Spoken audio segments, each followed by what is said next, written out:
வணக்கம். நான் உங்கள் ராஜ்குமார் பாரதி.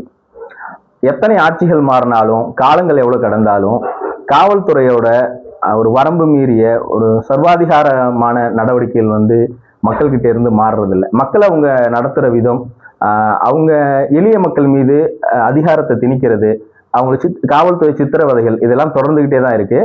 இப்போ சபரிவர்மனுடைய லாக்அப் டெத் மரணம் தான் நம்மள ரொம்ப பாதிச்சிய விஷயமா இருக்கு. ஏன்னா அவர் ஒரு மாற்றுத்திறனாளியா கூட இருக்கிறார். ஒரு மனிதாபிமான அடிப்படையில கூட ஒரு மாற்றுத்திறனாளியை தாக்குறப்ப நமக்கு கொஞ்சம் பதைக்கும். அவர் மேல சாட்டப்பட்டிருக்க குற்றம் என்னன்னு பாத்தீங்கன்னா 5 பாக்கெட் குட்கா வச்சிருந்தாரு அப்படின்றதுதான். இங்க குட்கா விற்கிறத யாருமே நியாயப்படுத்தல. அவர் ஒரு பெட்டி கடை வச்சிருக்கிறாரு. அங்க இப்போ தமிழ்நாடு முழுக்க இந்த போதைப் பொருள் இலகுவா கிடைக்குதுன்றதை நம்ம தொடர்ச்சியா குற்றச்சாட்டா வச்சுக்கிட்டு இருக்கோம். அப்படி இருக்கும்போது அவரோட கடையில விற்பனை செஞ்சாரு அப்படின்றதுதான் வழக்கு. அது உண்மையாகவே இருக்கும் பட்சத்துல அவர் மீது நடவடிக்கை எடுக்கிறதுல எந்த மாற்று கருத்தும் நமக்கு கிடையாது.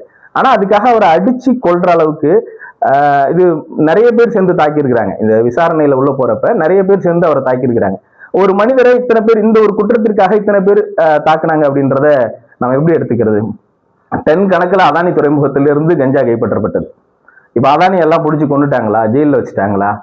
கிடையாது. இப்ப அவரோடதே இல்லை, அதுக்கும் அவருக்கு சம்பந்தம் இல்லைன்னு தான் இந்த சமூகம் நிறுவ பார்க்குது, இந்த அரசு எந்திரம் நிறுவ பார்க்கும். அந்த மாதிரி கிலோ கணக்கில் இங்க போதைப் பொருட்கள் கைப்பற்றப்படுது.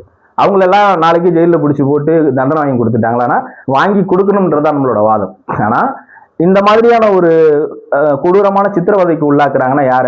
பெரிய வியாபாரிகள் ஆக்குறாங்களா? கிடையாது. ஆனா இந்த மாதிரி எளிய எளிய மக்கள், ரொம்ப அவனால எதிர்த்து தாக்க முடியாது, கேட்க யாரும் இல்லை அப்படின்ற மக்களை இந்த மாதிரியான சித்திரவதைகளுக்கு உள்ளாக்கி கொலை செய்வதுதான். இப்ப இது கொலை தான், லாக்அப் மரணம் கிடையாது, இது லாக்அப் கொலை தான்.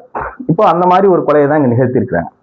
இதுல அந்த தாமரை குளத்தை சேர்ந்த எஸ்ஐ தான் இதுல முதல்ல அவரை கைது செஞ்சு முதல்ல காவல் நிலையத்தில் வச்சு தாக்கியிருக்காங்க. அதுக்கப்புறம் சிறைப்படுத்திருக்கிறாங்க. கன்னியாகுமரி சிறையில சிறைப்படுத்திருக்கிறாங்க. நாகர்கோவில் சிறைப்படுத்தின பிறகு அந்த சிறை கைதிகளும் சேர்ந்து அடிச்சிருக்கிறாங்க. கிட்டத்தட்ட 8 சிறை கைதிகளும் இப்ப இந்த வழக்குல சேர்க்கப்பட்டிருக்காங்க. 3 சிறை வார்டன்கள். இப்போ இந்த பிரச்சனை எங்க போகுது பாருங்க.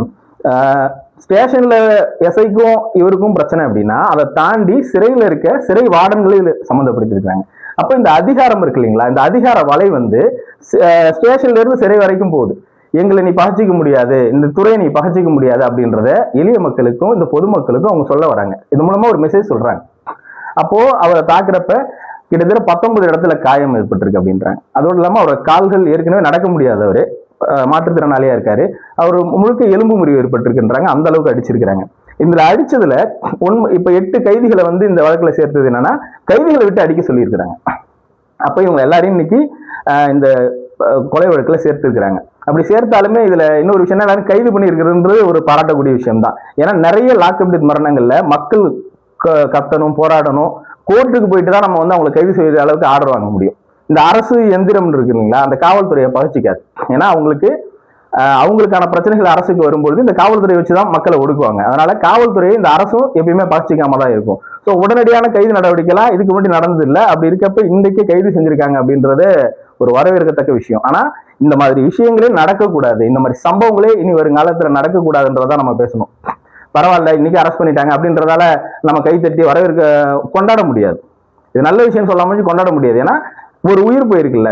அப்ப இனியும் இந்த மாதிரி உயிர்கள் காவு கொடுக்க கூடாது, இந்த அதிகார வர்க்கத்தால காவு கொடுக்க கூடாதுன்றதுதான் நம்மள மாதிரியான ஒரு ஜனநாயகவாதிகள் பேசணும், தொடர்ச்சியா பேசணும்.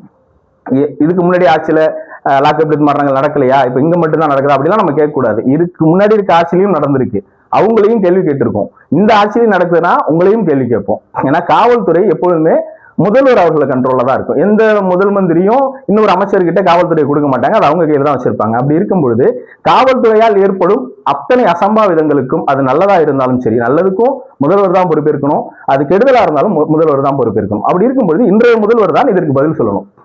வாயை தருவங்க, பதில் சொல்லுங்க, இந்த மாதிரி என் துறையில நடந்திருக்கு, இது தப்பான விஷயம்தான், இனிமேல் நடக்காது, நான் இப்ப இதுக்கு நடவடிக்கை எடுத்திருக்கேன், அவங்களுக்கு இனிமேல் கவுன்சிலிங் கொடுக்குறேன், இந்த கடுமையா நடந்து கொள்ளும் காவலர்களுக்கு நாங்க எச்சரிக்கை கொடுக்குறோம், கூப்பிட்டு அவங்களை கவுன்சிலிங் பண்றோம், இந்த மாதிரி ஒரு சம்பவம் நடந்தனா காவல்துறைக்கு வழங்கப்படும் தண்டனை மிக கடுமையா இருக்கும் அப்படின்றத நான் உங்களுக்கு எச்சரிக்கையா சொல்றேன் அப்படின்னு சொல்லலாம். ஏற்கனவே ஃபெனிக் ஜெயராஜ் கொலை வழக்கு அப்படிதான். இப்ப அவங்களுக்கும் தண்டனை கிடைச்சது.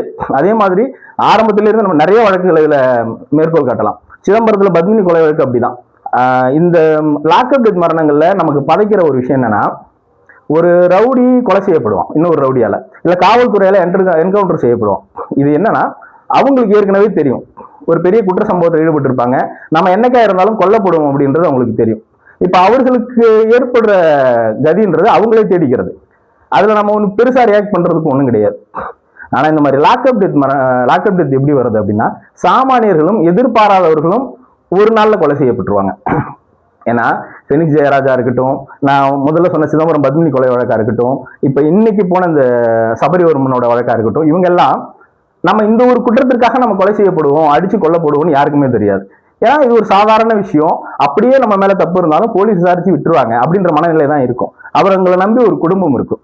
ஆனா அன்னைக்கே நம்ம அடிச்சு கொல்லப்படுவோம் அப்படின்றது வந்து ஒரு சாமானியன், ஒரு ஒரு அப்பாவினே சொல்லலாம். இவங்க வந்து பெரிய கொலை குற்றவாளிகள் தான் நம்ம கருத முடியும். இந்த சமூகத்திலேயே வாழ தகுதியற்றவங்க, அவங்க எல்லாம் இன்னைக்கே பிடிச்சி சாவடிச்சிடணும் அப்படின்ற ஒரு இடத்துல இருக்க குற்றவாளிகள் இவங்க கிடையாது.